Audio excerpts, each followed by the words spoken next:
A rainy Thursday evening in the kitchen. The smart speaker buzzes with a gentle reminder. Don't forget to meet Brad at 7:30. He said to park behind the motel. The words sliced through me, leaving a hollow pit in my chest. That was her voice. Clear as day. I clenched the edge of the counter, the room suddenly too small, too quiet, except for the echo of her betrayal. But how did we get here? Let me take you back to the beginning. Looking back, I don't know if I missed the signs or just didn't want to see them. Sarah and I had been married for 8 years, and for most of it, I thought we were happy. She was the kind of woman who could light up a room with her laughter, and I used to love the way her nose crinkled when she smiled. I built my world around her. But lately, things had started to feel off. It wasn't just one thing but 100 little ones, like tiny hairline fractures spreading through what I thought was solid ground. At first, I brushed off the changes. Life gets busy, right? I'm a systems engineer, and my hours can get crazy. Sarah had started working at a marketing firm about a year ago, and her career was taking off. Late nights, work trips, and constant phone notifications became the norm. I figured it was just the price of success. But something didn't sit right with me. For one, she wasn't as affectionate anymore. We used to have a rhythm: kisses goodbye in the morning, playful texts throughout the day, lazy evenings on the couch binge-watching whatever crime show she was obsessed with at the time.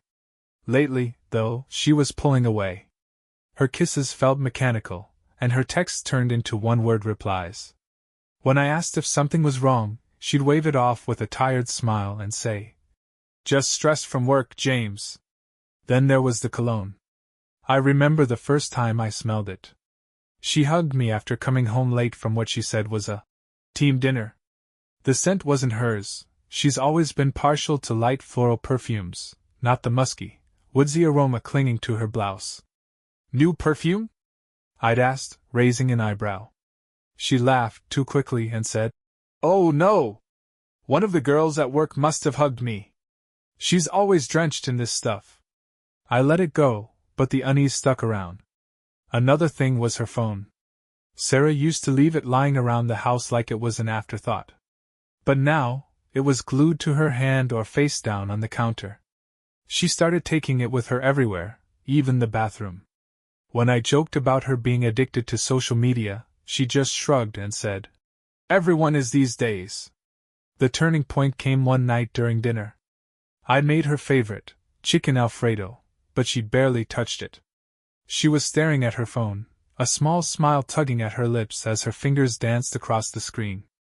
"Who's got you so entertained?" I asked, trying to keep my tone light. She froze for half a second, barely noticeable, but enough for my stomach to churn.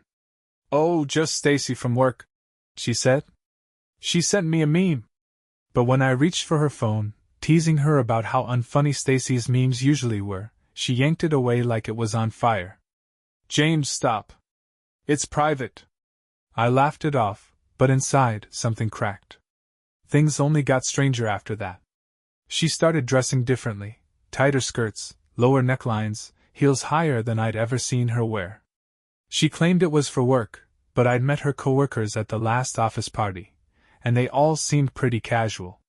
And then there were the business trips. She hadn't traveled for work in years, but suddenly, she had a string of conferences in places like Dallas and Miami. She'd send me selfies from fancy hotel lobbies, always captioned with something like, "Work hard, play hard."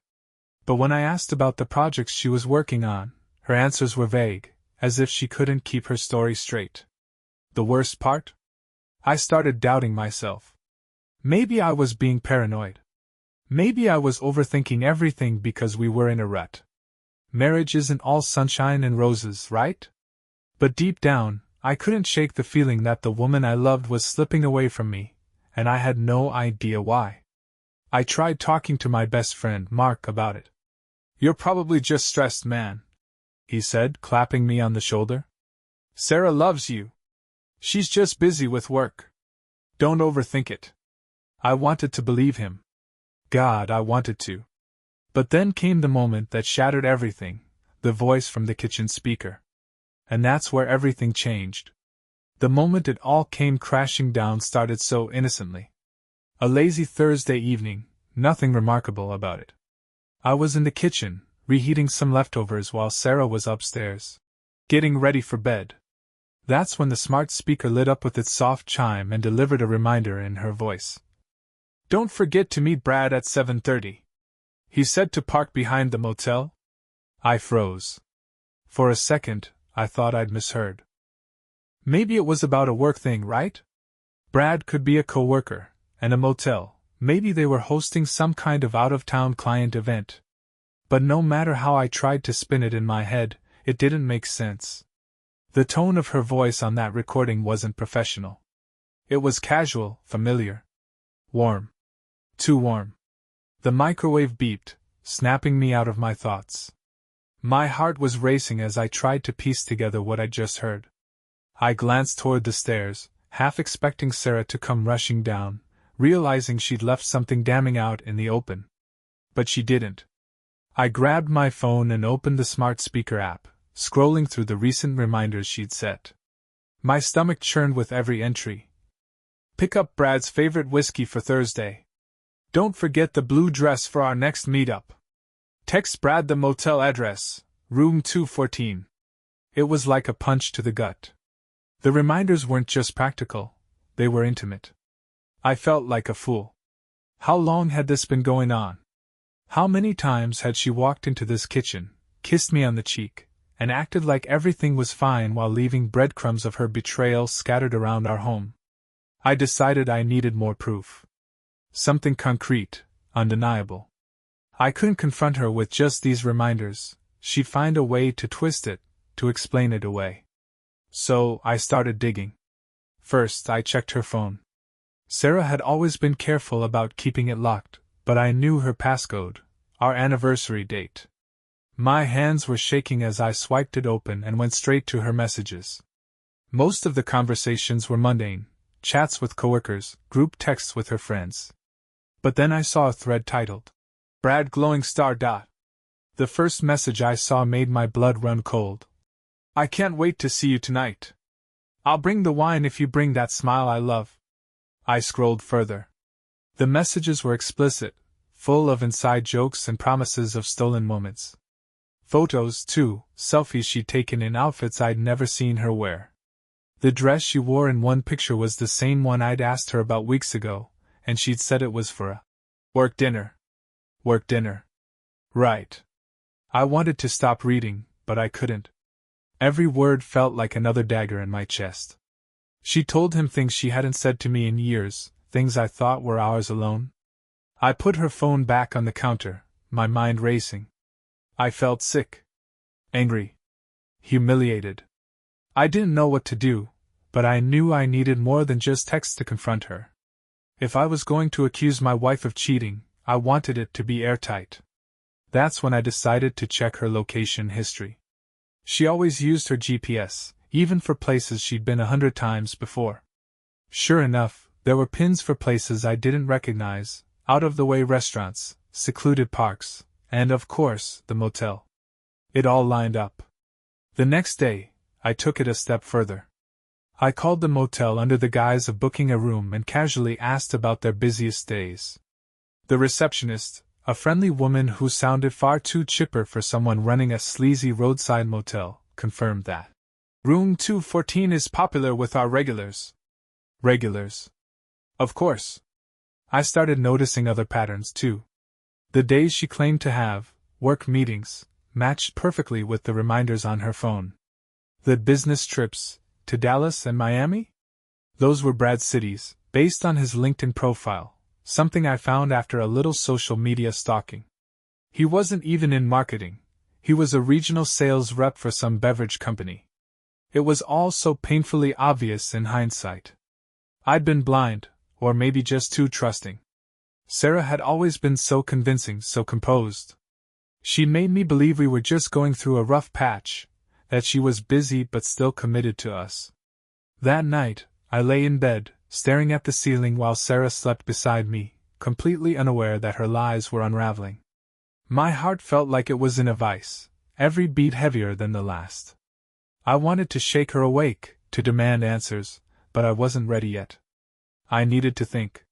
The smart speaker's betrayal was unintentional, but it had given me the clarity I desperately needed. There was no denying it anymore. My wife was having an affair. And soon, she'd have no choice but to face the truth. I'd rehearsed the conversation in my head 100 times. What I'd say, how I'd keep my composure, the exact tone I'd use to avoid letting her manipulate the situation. But nothing could prepare me for the moment I actually looked Sarah in the eyes and demanded the truth. It was Saturday morning. She was sitting at the kitchen table, scrolling through her phone with her coffee cup in hand. She looked so casual, so normal, that for a brief second, I hesitated. What if I was wrong? What if I'd pieced together a narrative that wasn't there? But then I remembered the reminders, the messages, the motel reservations. The doubt evaporated. I cleared my throat, and she glanced up. "Hey," she said with a smile, as if everything was perfectly fine. I pulled out the chair across from her and sat down. "We need to talk." Her smile faltered. "What's wrong?" My stomach churned as I stared at her. "You tell me."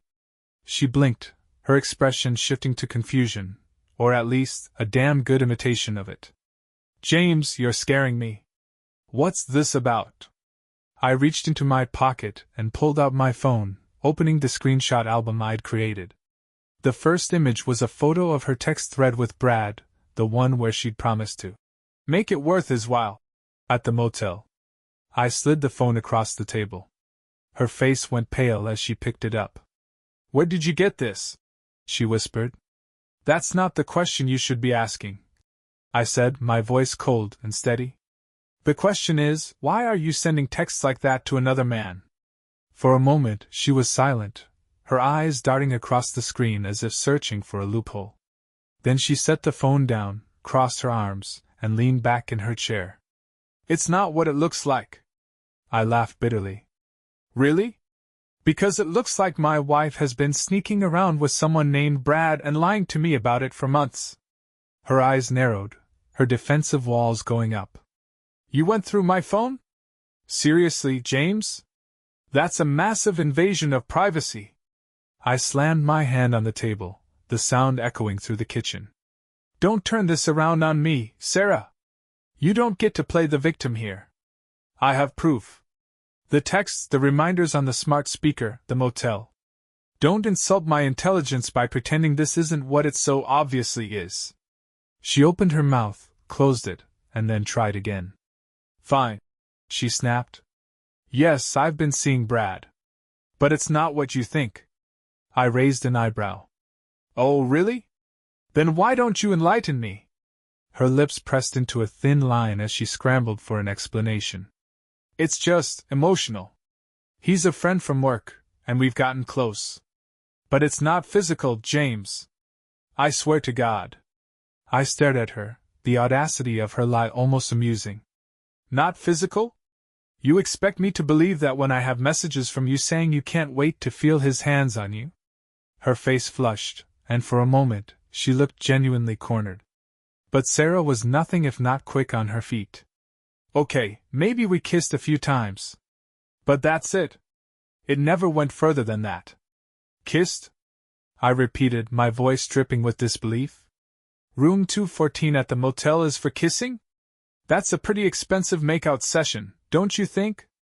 Her composure cracked, and her voice rose. "What do you want me to say, James? That I'm a terrible person? That I screwed up? Fine. I did. Are you happy now?" "Happy?" I spat. "You think this is about making me happy? I gave you everything, Sarah. I trusted you. I believed in us. And you threw it away for what?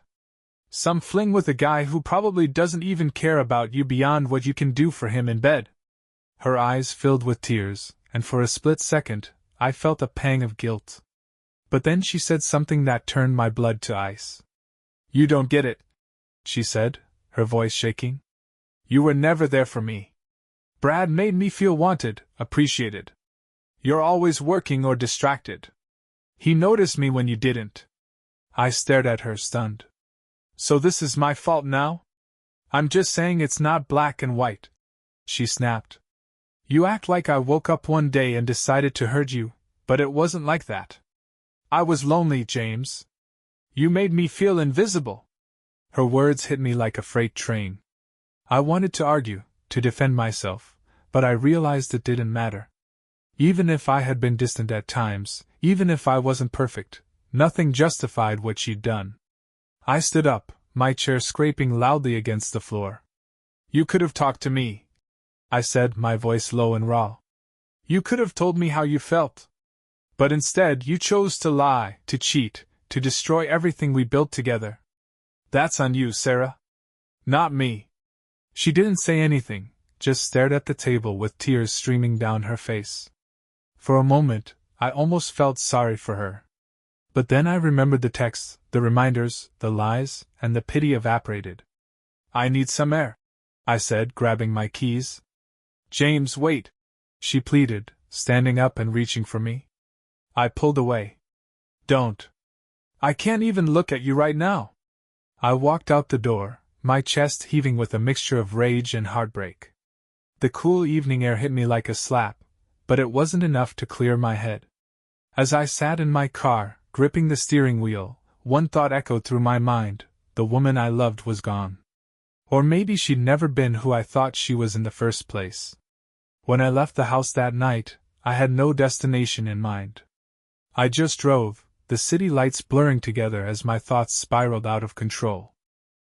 How had it come to this? How had the woman I once saw as my soulmate turned into a stranger capable of such betrayal? The silence in the car was deafening, broken only by the occasional blaring horn as I aimlessly navigated the streets. I pulled over into an empty parking lot, and just sat there, gripping the steering wheel as if it was the only thing tethering me to reality. The shock was the first thing to hit. It was like standing at the edge of a cliff, staring down at the wreckage below, unable to process how far I'd fallen. Sarah had always been my anchor, the one constant in my chaotic world. Now, that anchor had dragged me into the depths of something I couldn't escape. After the shock came the anger. A fiery, consuming rage that made my chest ache and my fists clench. I thought about every lie she told me, every time she looked me in the eyes and said she loved me while sneaking off to be with Brad.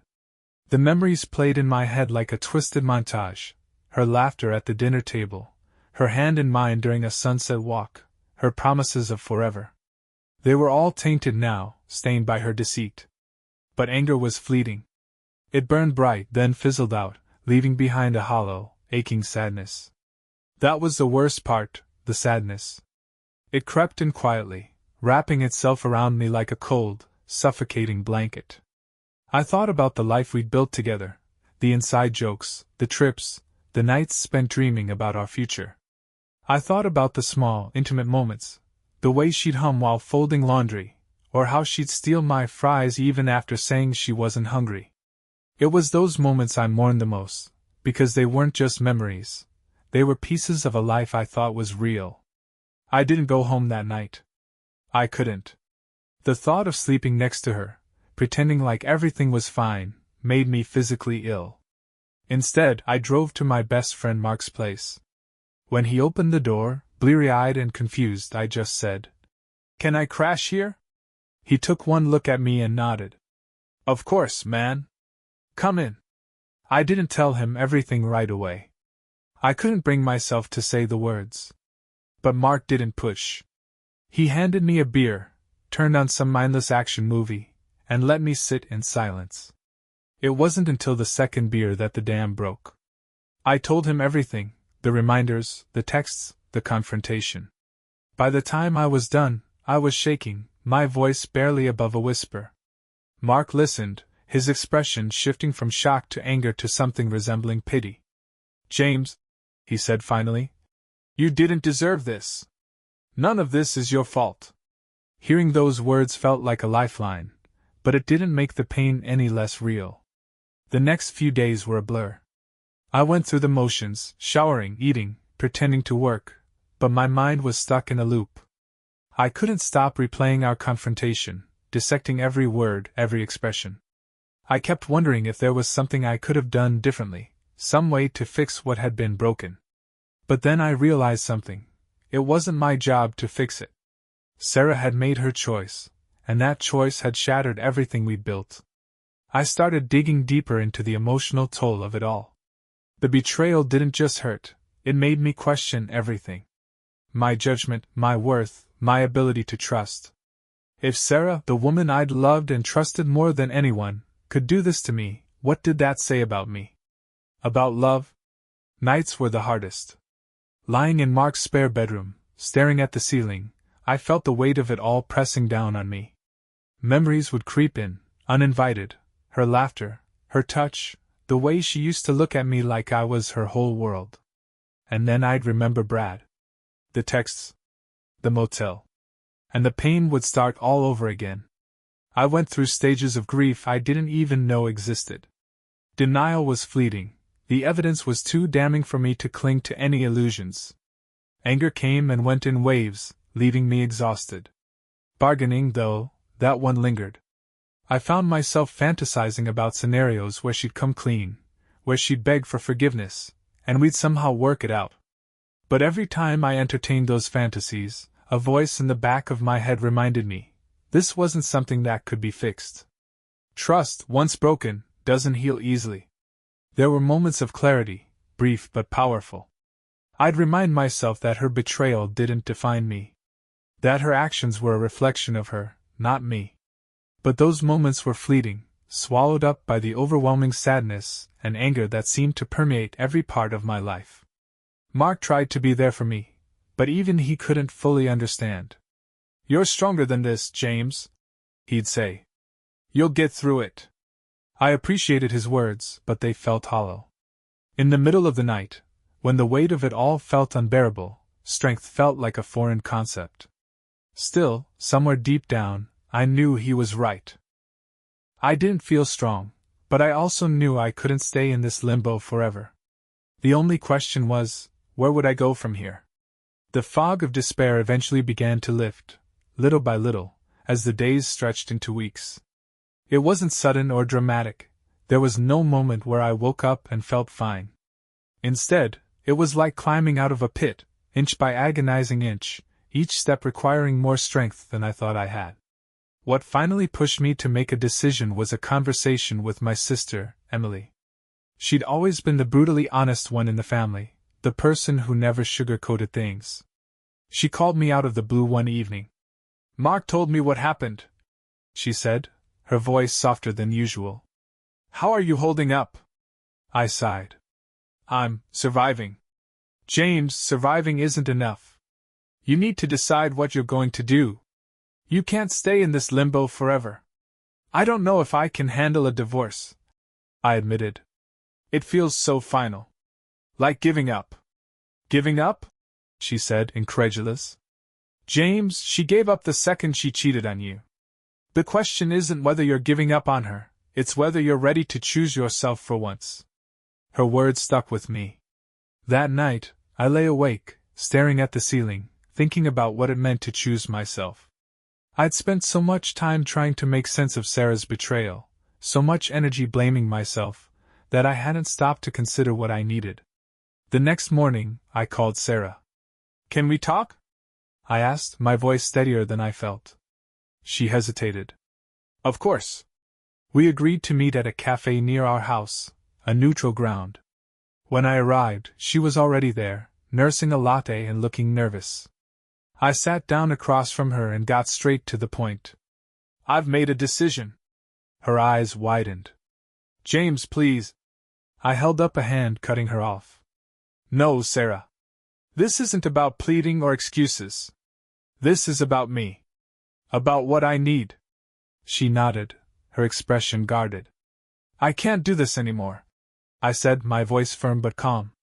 "I can't pretend that what happened didn't destroy something fundamental between us. The trust is gone, Sarah. And without trust, there's no foundation left." Tears welled up in her eyes, but she didn't interrupt. "I've spent weeks trying to figure out if there's a way to rebuild, but every time I think about staying, it feels like I'd be betraying myself. You made your choice, and now I'm making mine." She reached across the table, her hand trembling. James, I know I messed up. I know I hurt you, but we can fix this. We can go to therapy. I'll do whatever it takes. I shook my head. It's too late for that. Maybe if you'd come clean, if you'd shown even a shred of remorse before I found out, things might have been different. But you didn't. You lied to my face, over and over again. And that's something I can't move past. Her tears spilled over, and for a moment, I felt a pang of guilt. But I reminded myself of everything she'd done, everything I'd been through because of her choices. I'll be filing for divorce, I said, my voice steady. I'll make it as painless as possible, but this is what I need to move forward. She didn't argue. She just nodded, her shoulders slumping in defeat. The conversation ended quickly after that. As I walked out of the cafe, a strange sense of relief washed over me. It wasn't happiness, not yet. But it was something close to peace. The next steps were hard. Filing the papers, dividing our assets, telling friends and family. It was all a painful reminder of what I'd lost. But with each step, I felt a little lighter. I moved into a small apartment downtown, a space that was mine and mine alone. It wasn't much, but it was a fresh start. I focused on myself, therapy, reconnecting with old hobbies, and spending time with people who genuinely cared about me. Choosing to leave Sarah wasn't easy, but it was the right decision. It was a decision to reclaim my life, to prioritize my happiness, and to believe that I deserved better. And for the first time in a long time, I started to believe that I'd be okay. Looking back, it feels surreal. The life I thought I had, the woman I thought I knew, all crumbled in a way I never imagined possible. It's strange how betrayal reshapes you, chiseling away at parts of yourself you once thought were permanent. But it also reveals the strength you never knew you had. The months following the divorce were some of the hardest of my life. There were days when I felt like I was drowning, suffocated by the weight of the past. But each day, I fought to keep moving forward, one step at a time. Therapy was a lifeline. Sitting across from someone who could untangle the mess of emotions I was carrying helped me see things clearly. I learned to separate Sarah's actions from my sense of self-worth. Her betrayal wasn't a reflection of my value, it was a reflection of her choices. One of the biggest lessons I took away from all this was the importance of communication. As much as I hated to admit it, there was some truth in what Sarah said during our confrontation. I had been distant at times, consumed by work and the pressures of life. That didn't excuse her actions, not by a long shot, but it did make me realize that relationships require constant care and attention. I also learned to trust myself again. For a while, I doubted my ability to read people, to see their true intentions. But over time, I realized that one person's betrayal didn't make me blind or naive. It just meant I trusted someone who didn't deserve it. As for Sarah, I've stopped trying to make sense of her choices. I'll never fully understand why she did what she did, and that's okay. Closure doesn't always come in the form of answers, it comes from accepting that some things are beyond your control. Now, months later, I'm in a better place. I've reconnected with old friends, pursued hobbies I'd abandoned, and even started dating again. It's still scary, opening myself up to someone new after everything I've been through, but it's also exciting. If there's one piece of advice I'd give to anyone going through something similar, it's this: don't let someone else's betrayal define you. It's easy to let the anger and sadness consume you, to build walls so high that no one can get in. But healing means letting go of the pain, the bitterness, and the person who hurt you. I'm not fully healed yet, and maybe I never will be. But I'm okay with that. Healing isn't about erasing the scars, it's about learning to live with them and letting them remind you of how far you've come. And for the first time in a long time, I can look in the mirror and feel proud of the man staring back at me. Leave a comment with your thoughts on the story. And subscribe to our channel so you don't miss new interesting stories. See you soon.